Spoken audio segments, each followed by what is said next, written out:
আসসালামু আলাইকুম।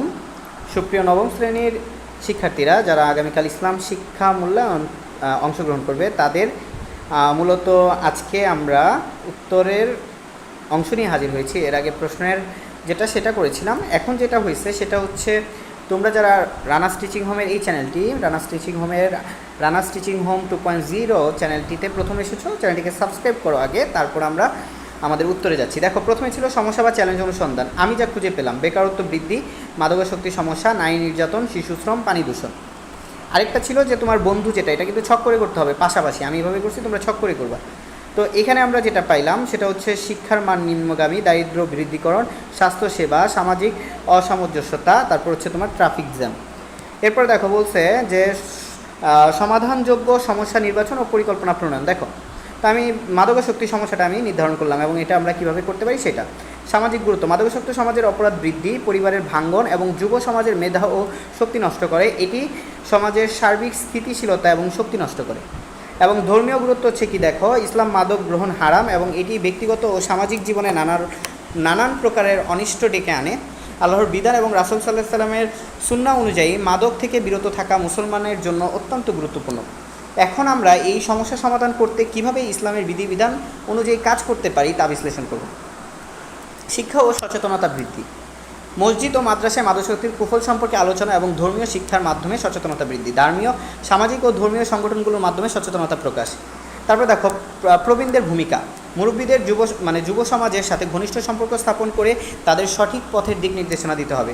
তারপর দেখো, সঠিক সহচর বাছাই, বন্ধু বাছাই করতে হবে। সঠিক নিয়মিত নামাজ পড়া এবং কুরআন তেলাওয়াত করা।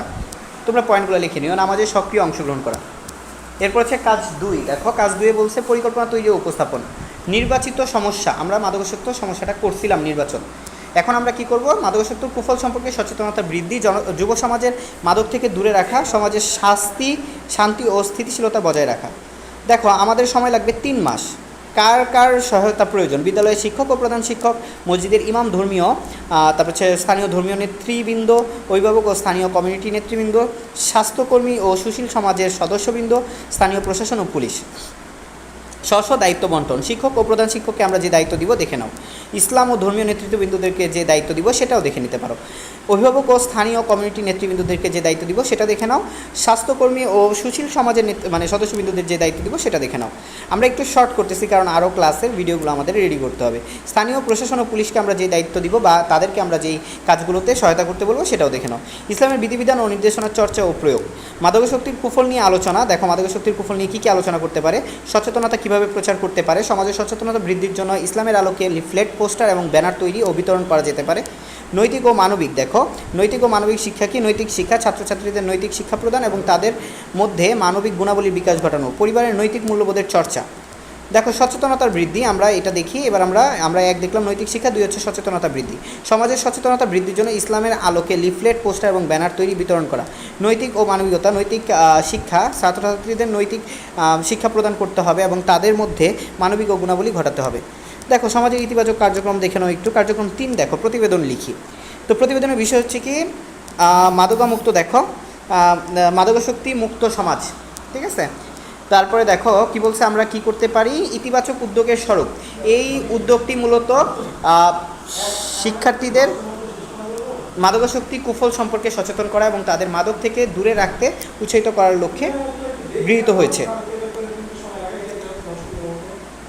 উদ্যোগটির অধীনে শিক্ষার্থীদের জন্য বিভিন্ন সেমিনার, ওয়ার্কশপ এবং কাউন্সিলের সেশনের আয়োজন করা হয়। এছাড়া বিদ্যালয়ে নিয়মিত সচেতনতামূলক কার্যক্রম পরিচালনা করা হয়। উদ্যোগ গ্রহণের কারণ: দেখো, আমরা প্রতিবেদন লিখতেছি কিন্তু তোমরা একটু দেখে নাও প্রতিবেদনটা, ঠিক আছে। সো প্রতিবেদনটা একটু দেখে নাও তোমরা। আচ্ছা, এবার দেখো 4 নম্বর, ইসলামের বিধিবিধান দৈনন্দিন জীবনে অনুশীলন করি। আর সমস্যা হচ্ছে মাদকাসক্ত সমস্যা। আমরা কিভাবে, দেখো, ইসলামের বিধিবিধান করতে পারি। সমস্যা সমাধানে ইসলামের বিধিবিধান অনুযায়ী আমার দৈনন্দিন জীবনের যেসব পরিবর্তন প্রয়োজন। ধর্মীয় অনুশীলন বাড়ানো। তারপর হচ্ছে কি, দেখে নাও কী কী অনুশীলন বাড়াইতে পারি। নামাজ, কোরআন তেলাওয়াত ইত্যাদি। তারপর হচ্ছে নৈতিক মূল্যবোধ চর্চা, দেখে নাও কী কী করতে পারি। সহজ ও পরিমিত জীবনযাপন, সঙ্গী নির্বাচন। তারপর শিক্ষা ও সচেতনতা বৃদ্ধি। হ্যাঁ, শিক্ষা ও সচেতনতা বৃদ্ধি তোমরা একটু দেখে নাও। আমার যেহেতু নট এনাফ স্পেস দেখাচ্ছে, সেহেতু স্পেস না থাকার কারণে ভিডিওটা স্টপ হয়ে যাবে। তোমরা একটু দেখে নাও, আমি অ্যান্সারটা দিয়ে দিচ্ছি, তোমরা একটু দেখে নাও। তো এই ছিল আমাদের শেষ পর্যন্ত। আশা করি তোমরা দেখো, আর একটু দেখে নাও, তোমরা দেখতে থাকো। এই ছিল আমাদের শেষ পর্যন্ত। আশা করি তোমরা বুঝতে পেরেছো এবং তোমরা অবশ্যই চ্যানেলটিকে সাবস্ক্রাইব করে পাশে থাকা বেল আইকনটি বাজিয়ে দাও। সো সবাইকে আল্লাহ হাফেজ, সবাই সুস্থ থাকো, ভালো থাকো। নেক্সট তোমাদের ধর্মের কাজ শেষ, নেক্সট কাজগুলোতে নিয়ে হাজির হব। আল্লাহ হাফেজ।